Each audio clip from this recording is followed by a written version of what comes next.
I relish the sting of pain reverberating through my knuckles as I aim another punch in my attacker's direction. He ducks out of the way seconds before my hand would have connected, and I curse under my breath, irritation strumming through me like the strings on the electric guitar he loves to play. But that brief second of distraction costs me. Before I can catch my bearings, large arms are around my waist, pulling me backwards and off my feet. "Fuck!" I bellow, forcing my body to go limp and pliable in the man's hold. It's one of the first things I was taught by my parents, even before I learned how to ride a bike. Allow people to underestimate you and then use that power to take them out. The second he loosens his grip, I kick out, hitting the first man in the stomach and ramming the back of my head into the other's nose. Pained grunts echo throughout the room as a thrill of satisfaction cascades through me, pumping through my bloodstream like a fireworks show. He finally drops me, and I take the opportunity to swing my leg out, catching the backs of his ankles and forcing him to the ground. When the other man lunges at me, I duck, lurching myself to the side, and then climb onto his back like some sort of demented spider monkey. I'm tiny, much tinier than him, and in my bright pink shirt and sparkly spandex shorts with the words, "You have to be odd to be number one," on the butt, I probably don't look like much of a threat. Good. All the worse for them when my sparkles kick their asses. But I'm fast, and I've trained every second of every day for this. I know I need to end this fight before he's able to squish me against the wall, so I bring my arm up around his throat and press down, cutting off his air supply. He flails madly, pawing at my arms, but I hold strong. There's something so enticing about the thrill of the hunt, alluring almost.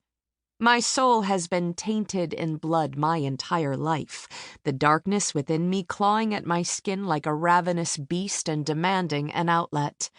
Fighting is who I am.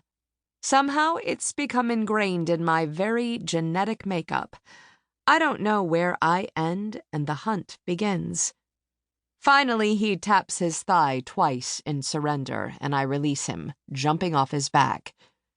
"Damn, Sparkle," Maddox says on a groan from where he still remains on the floor, his dark hair plastered to his forehead and sweat beading on his cheeks.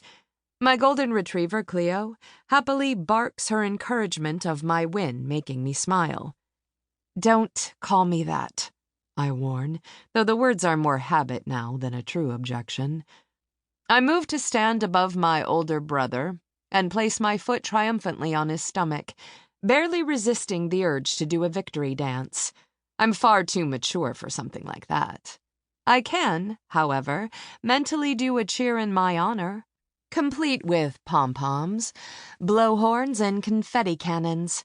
My stomach definitely feels like an entire gymnastics team is flipping about. I know he'll never stop calling me that wretched nickname, despite my pleas. Maddox and Caleb have been calling me Sparkle since I was 3 years old and dumped a barrel of glitter over my head. Apparently, I declared I wanted to be the prettiest unicorn to have ever existed. They're paraphrased words. I'm firmly in denial that ever happened. Though I won't lie, I fucking love sparkles. "Want to go again?" I question, spinning around eagerly to face my older brother Caleb, who's rubbing at his neck.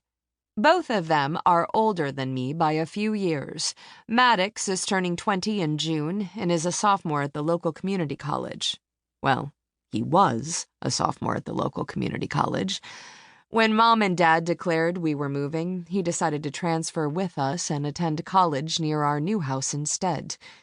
He's always been a smart cookie, so I imagine he could get into any school he set his sights on. Our older brother Caleb is turning 25 and has never stepped foot in a college in his life. The second he graduated high school, he decided to work for Mom and Dad at their security company. He always states that school and academics aren't for him. Para seguir escuchando este audiolibro gratuitamente, haz clic en el enlace de la descripción y podrás escucharlo completo sin coste gracias a la prueba de 30 días de Audible.